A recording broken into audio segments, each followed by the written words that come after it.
इस वक्त की बड़ी खबर, यूजीसी के नियमों का दुरुपयोग हो सकता है। यूजीसी के नए नियमों के खिलाफ सुप्रीम कोर्ट में सुनवाई और उसमें जिस तरीके से इसका पूरे देश भर में विरोध हो रहा है, यूजीसी के नए नियमों को चुनौती देने वाली याचिका पर सुप्रीम कोर्ट में सुनवाई। चीफ जस्टिस सूर्यकांत और जस्टिस जोमाला बागची की बेंच इस मामले की सुनवाई कर रही है।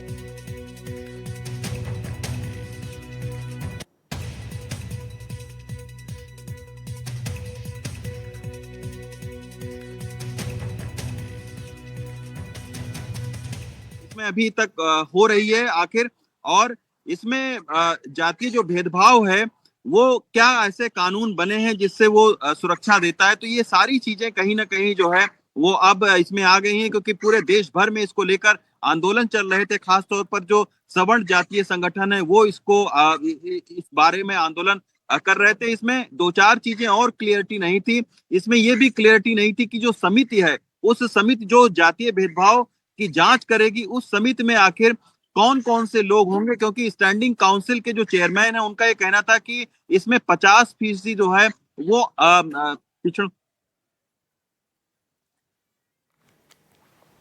तो देखिए, याचिकाकर्ता की तरफ से जो पॉइंट्स रखे गए थे, ये कहा गया था कि ये प्रावधान असंवैधानिक है। इस धारणा पर आधारित है कि भेदभाव सिर्फ सामान्य वर्ग के छात्र ही करते हैं। सेक्शन सीसी जाति आधारित भेदभाव को केवल एससी, एसटी, ओबीसी के खिलाफ किए गए भेदभाव के रूप में परिभाषित करता है। और वही सीजीआई ने जो इसको लेकर सवाल थे, उनके भेदभाव से सुरक्षा सभी को मिलनी चाहिए। सुनवाई के दौरान सीजीआई सूर्यकांत ने जो महत्वपूर्ण सवाल उठाया वो ये कि अगर दक्षिण भारत का कोई व्यक्ति उत्तर भारत के किसी कॉलेज में पढ़ने आए तो वहां कोई उसकी जाति को जानता ही ना हो, तो इससे ये कानून उसे भेदभाव से सुरक्षा देता है। वकील जैन ने इसका जवाब दिया कि कानून जाति, धर्म, लिंग के आधार पर होने वाले हर प्रकार के भेदभाव को मानता है, उसे सुरक्षा प्रदान करता है, लेकिन किसी भी कानून को ये मानकर नहीं चलना चाहिए कि भेदभाव करने वाला केवल जनरल कैटेगरी का ही होगा। तो लगातार पूरे देश भर में हम इसको लेकर विरोध भी देख रहे हैं। यूजीसी के नए नियमों के खिलाफ विरोध प्रदर्शन का जो सिलसिला है वो बढ़ रहा है और इसी को लेकर आज अहम सुनवाई सुप्रीम कोर्ट में चल रही है। 13 जनवरी को अधिसूचित इस नियमों ने समाज में एक निष्पक्ष और समावेशी माहौल बनाने पर विचार कर रहे हैं और हम आदेश जारी करते हैं कि 2012 नियम जो है वो फिर से लागू होंगे। तो मुझे लगता है पिछले कुछ दिनों में देश भर में संसद के अंदर, संसद के बाहर जो सवाल उठ रहे थे यूजीसी की गाइडलाइंस को लेकर और जिस तरह से विरोध हो रहा था, सवाल उठ रहे थे, मुझे लगता है उसका संज्ञान लेते हुए सुप्रीम कोर्ट ने एक बहुत ही महत्वपूर्ण फैसला किया है और ये तय किया है कि अब 19 मार्च को अगली सुनवाई होगी। नोटिस जारी किया गया है यूजीसी और सरकार को भी, और जब 19 तारीख को फिर दोबारा सुनवाई होगी तो सभी पक्षों को एक मौका मिलेगा अपनी अपनी बात सुप्रीम कोर्ट के सामने रखने का। लेकिन फिलहाल सबसे बड़ी खबर यह है कि 2012 में जो इक्विटी गाइडलाइंस यूजीसी ने जारी की थी उनको दोबारा से बहाल करने का निर्देश जो है सुप्रीम कोर्ट ने जारी कर दिया है और जो नया ड्राफ्ट रेगुलेशन जारी किया गया था। जी, 19 मार्च को अगली सुनवाई होगी यूजीसी के नए नियमों पर। सुप्रीम कोर्ट से इस वक्त की बड़ी खबर आपको बता दें, यूजीसी के नए नियमों पर सुप्रीम कोर्ट ने रोक लगा दी है। अगली सुनवाई 19 मार्च को होगी। तो सुप्रीम कोर्ट ने नए नियम जिनको लेकर विरोध देश भर में हो रहा था, फिलहाल के लिए उस पर रोक लगा दी है और अगली सुनवाई इस मामले को लेकर 19 मार्च को होगी। सभी पक्षों को अपना जो पक्ष है वो रखने की, अपनी बात रखने का मौका दिया जाएगा। यूजीसी के नए नियमों पर सुप्रीम कोर्ट से ये बड़ी खबर, चुनौती देने वाली याचिका पर सुप्रीम कोर्ट में सुनवाई शुरू हुई तो चीफ जस्टिस सूर्यकांत और जस्टिस जोमाला बागची की बेंच ने इस मामले की सुनवाई की। रेगुलेशन शब्द को लेकर कहा कि इसका दुरुपयोग हो सकता है। यूजीसी के नए नियमों पर फिलहाल रोक लगा दी गई है। सुप्रीम कोर्ट ने रोक लगा दी है नए नियमों पर, रेगुलेशन शब्द का दुरुपयोग किया जा सकता है। सुप्रीम कोर्ट ने कहा यूजीसी के नए नियमों पर सुप्रीम कोर्ट से बड़ी खबर और अब 19 मार्च को इस मामले को लेकर अगली सुनवाई होगी। जो दलीलें दी गई आपको बता दें, याचिकाकर्ताओं की जो कोर्ट में दलील थी कि ये प्रावधान असंवैधानिक है, इस धारणा पर आधारित है कि भेदभाव सिर्फ सामान्य वर्ग के छात्र करते हैं। फिलहाल जो नया नियम था यूजीसी का उसको रोक उस पर लगा दी गई है और अब इस मामले की जो अगली सुनवाई है वो 19 मार्च को होगी। हर संस्थान में समानता समिति बनाई जाएगी। जो नया नियम था उसके मुताबिक इस समिति के अध्यक्ष कॉलेज या संस्थान प्रमुख होंगे। जो नया यूजीसी का नियम, उसके जो नए नियम थे, जो पॉइंटर्स थे, वो हम आपको बता रहे हैं। और साथ ही एससी, एसटी, ओबीसी महिला और दिव्यांग सदस्य जरूरी होंगे। पहले केवल SC/ST को यह अधिकार था कि वो अपने साथ हो रही किसी भी अवान्य बात को रख सकते हैं, उसके लिए एक समिति थी, लेकिन अब इसमें OBC को भी इसके दायरे में शामिल कर लिया गया था। ये समिति 24 घंटे के अंदर उस पर सुनवाई करेगी। कार्रवाई ना होने पर UGC ग्रांट यानी कि मदद रोक आ सकता है। तो UGC के नए नियमों पर सुप्रीम कोर्ट ने फिलहाल रोक लगा दी है। रेगुलेशन शब्द का दुरुपयोग किया जा सकता है, सुप्रीम कोर्ट ने यह कहा। UGC के नए नियम, सुप्रीम कोर्ट में इस मामले पर अहम सुनवाई हुई। रेगुलेशन में जो शब्द इस्तेमाल किए गए हैं उनसे ये लगता है कि रेगुलेशन का दुरुपयोग किया जा सकता है, ये कहा गया सुप्रीम कोर्ट की तरफ से। अब इस मामले में 19 मार्च को अगली सुनवाई होगी और सभी को अपना पक्ष रखने की इजाजत होगी। तो UGC को लेकर जो नए नियम थे फिलहाल उन पर रोक लगा दी गई। उस दलील को पहली नजर में माना है कि ये जो नियम बनाए गए हैं 2026 के, ये समाज को बांटने के काम करेंगे, ना कि एक तबके को किसी तरह फायदा पहुंचाने के। CJI सूर्यकांत ने साफ तौर पर यह भी कहा है कि कुछ ऐसे प्रावधान इसमें हैं जो समाज को आपस में बांट सकते हैं। इस रेगुलेशन का मिसयूज हो सकता है और साथ साथ जो है ये विवेक भी हैं। ऐसे में इनका परीक्षण करना बहुत जरूरी है। जो हिमालय बागची जो दूसरे जज हैं उन्होंने भी सवाल उठाए कि इस तरीके से रेगुलेशन को लागू नहीं किया जा सकता है। क्या जरूरत थी जब एक 3E जो है पहले से था, तो 3C को यहाँ पर क्यों डाला गया? कानूनी प्रावधान की नियम की बात हुई है। 2026 का नियम अब ठंडे बस्ते में चला गया है, सुप्रीम कोर्ट ने अबेयंस में रख दिया है, रोक उस पर लगा दी है। और क्योंकि याचिका का विरोध कर रही थी इंदिरा जयसिंह, कह रही थी कि ये UGC के नियम बिल्कुल ठीक है।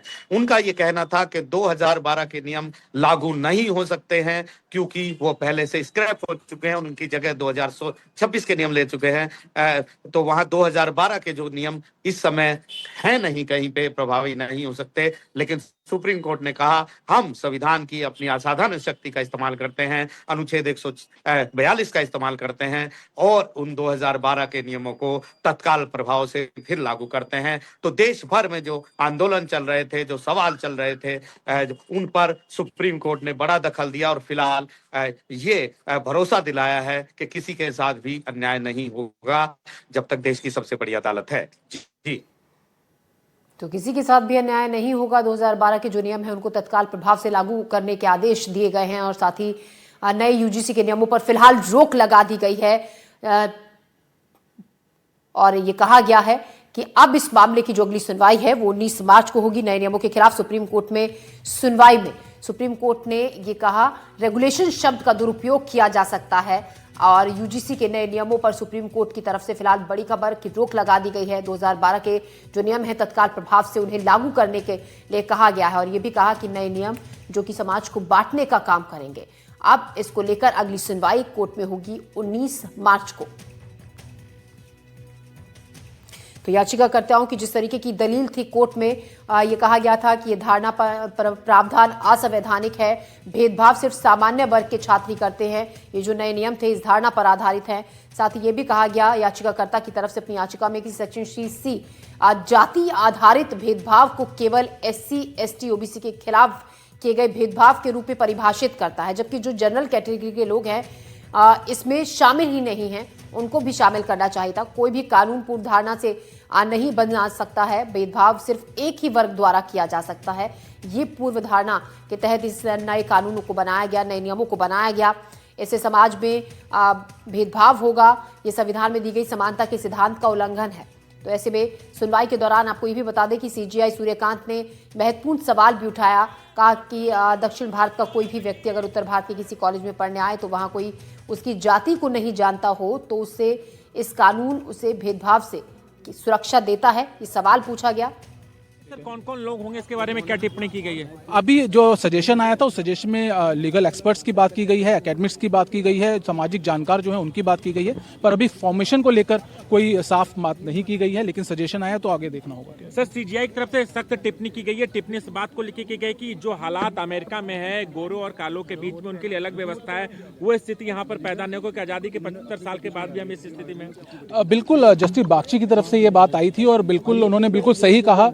जो जो हम लोगों ने बोला भी था कि भाई अगर इस तरीके के रूल रेगुलेशन जो कि 3C की हम बात करते हैं, अगर इस तरीके के रूल रेगुलेशन बनाए जाते हैं तो कहीं ना कहीं एक पर्टिकुलर कास्ट को टारगेट किया जाए, जिसको जनरल कास्ट हम लोग कहते हैं, और उनको टारगेट करने का मतलब ये है कि कहीं ना कहीं आप बंटवारे की राजनीति कर रहे हैं। और 77 साल के बाद अगर इस तरीके के रूल रेगुलेशन बनाए जाएंगे हमारे देश में, वो कहीं ना कहीं जो हमारा संविधान कहता है एकजुट रहने की बात, उसको कहीं ना कहीं आप उससे अलग जा रहे हैं।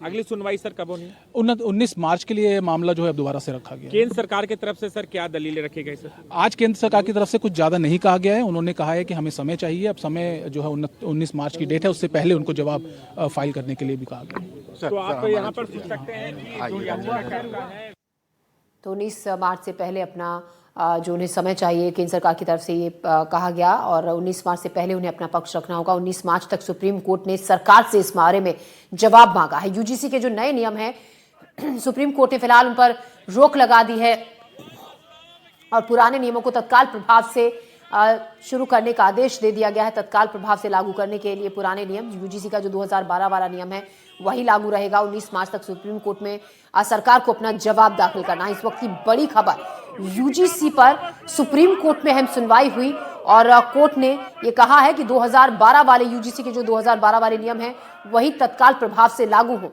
जो नए नियम बनाए हैं फिलहाल उन पर रोक लगा दी गई है। अगली सुनवाई इस मामले को लेकर 19 मार्च को अब कोर्ट में होगी। तो यूजीसी जिसके नए नियम जब से बनाए गए थे उसका लगातार पूरे देश भर में अलग अलग जगहों पर विरोध हो रहा था। 13 जनवरी को अधिसूचित इन नियमों ने सियासत में उथल पुथल मचा दी थी। 26 के गाइडलाइंस को दोबारा से बहाल करना मुझे लगता है एज इट इज मुश्किल होगा, क्योंकि आप शब्दों को देखें, इसमें ये कहा है सुप्रीम कोर्ट ने अपनी नाराजगी जताई और ये कहा कि रेगुलेशन में जिन शब्दों का इस्तेमाल किया गया है उनसे ये लगता है कि इस रेगुलेशन का दुरुपयोग किया जा सकता है आगे चलकर। हम समाज में एक निष्पक्ष और समावेशी माहौल बनाने पर विचार कर रहे हैं और हम आदेश जारी करते हैं कि 2012 के नियम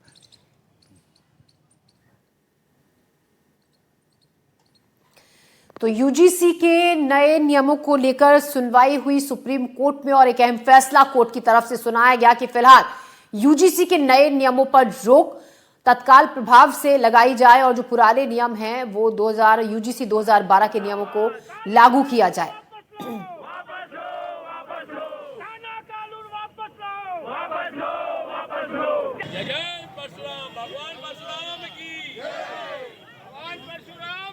तो सुप्रीम कोर्ट में यूजीसी के जो नए भेदभाव विरोधी नियमों को चुनौती देने वाली याचिका पर आज सुनवाई हुई थी। याचिकाकर्ताओं ने सीधे सीधे ये आरोप लगाया कि नए नियम सामान्य वर्ग के छात्रों के साथ भेदभाव। मामला आगे बढ़ेगा। मेन काउंसिल वो जा रहा है सर, इंग्लिश में कर देते हैं। The Supreme Court today has put a stay on the UGC. Yeah, today the Honorable Supreme Court heard our writ petition challenging the UGC regulations which have been enacted recently. The Honorable Supreme Court has stayed the UGC regulations and has kept them in abeyance. The Honorable Supreme Court, in exercise of powers under Article 142, has directed that UGC regulations 2012 will.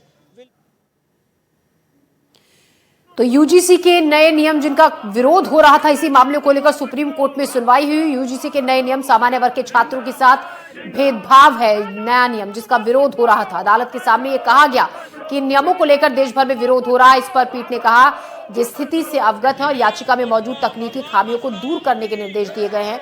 तत्काल प्रभाव से UGC 2012 के नियम लागू करने के लिए court में कहा गया।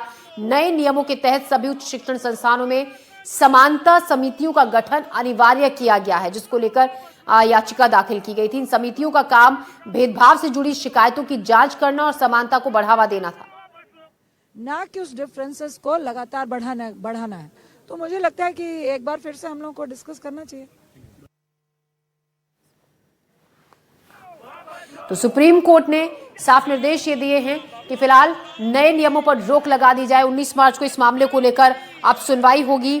नए नियम साल 2012 के पुराने नियमों की जगह लाए गए थे, जो सलाहात्मक प्रकृति के थे। आलोचकों का, जो लोग इसका विरोध कर रहे थे, उनका ये कहना था कि जो नए नियम हैं प्रक्रिया को लेकर वो स्पष्ट नहीं है, इनका दुरुपयोग हो सकता है। ये भी आरोप नए नियमों को लेकर लगाया गया था कि नया ढांचा ओबीसी समुदायों के सदस्यों को भी संभावित पीड़ितों के रूप में शामिल करता है। इस्तेमाल किया गया है उससे यह लगता है कि इस रेगुलेशन का दुरुपयोग किया जा सकता है। और सुप्रीम कोर्ट में सुनवाई के दौरान जस्टिस बागची ने बहुत साफ शब्दों में यह कहा है सिकता, हम समाज में एक निष्पक्ष और समावेशी माहौल बनाने पर विचार कर रहे हैं। यही बात जो है, जो बीजेपी के सांसद हैं, राज्यसभा के वकील भी हैं सुप्रीम कोर्ट में, मानन कुमार मिश्रा ने भी कही थी। थोड़ी देर पहले मैंने उनका एक इंटरव्यू किया था जिसमें खुद बीजेपी के सांसद ने कहा था कि यूजीसी की गाइडलाइंस में खामियां हैं और उन पर निश्चित तौर पर सरकार जरूर विचार करेगी। सुप्रीम कोर्ट में हियरिंग भी है। तो एक सवाल हर पक्ष से ये सवाल उठ रहा था, सत्ताधारी दलों के अंदर से भी।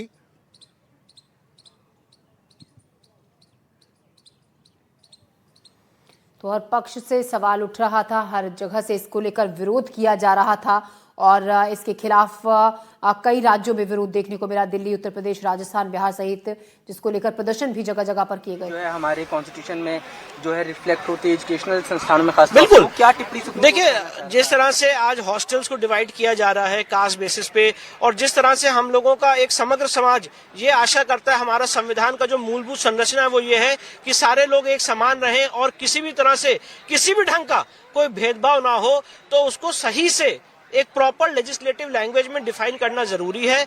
और अगर वो नहीं डिफाइन होगा तो उससे क्या कहते हैं, समाज में फर्दर डिवीजन। अमेरिका का भी उदाहरण दिया सुप्रीम कोर्ट ने, क्या उदाहरण दिया था, क्या कहना चाह रहा था? नहीं, अभी जो आज कोर्ट का ऑर्डर है मैं वहीं तक आपको ब्रीफिंग कर रहा हूँ। ठीक है, वो एक बात थी, पर अभी जो अभी कोर्ट का ऑर्डर है मैं उतना ही आपके सामने। 19 मार्च को 19 मार्च को जी बिल्कुल स्टे।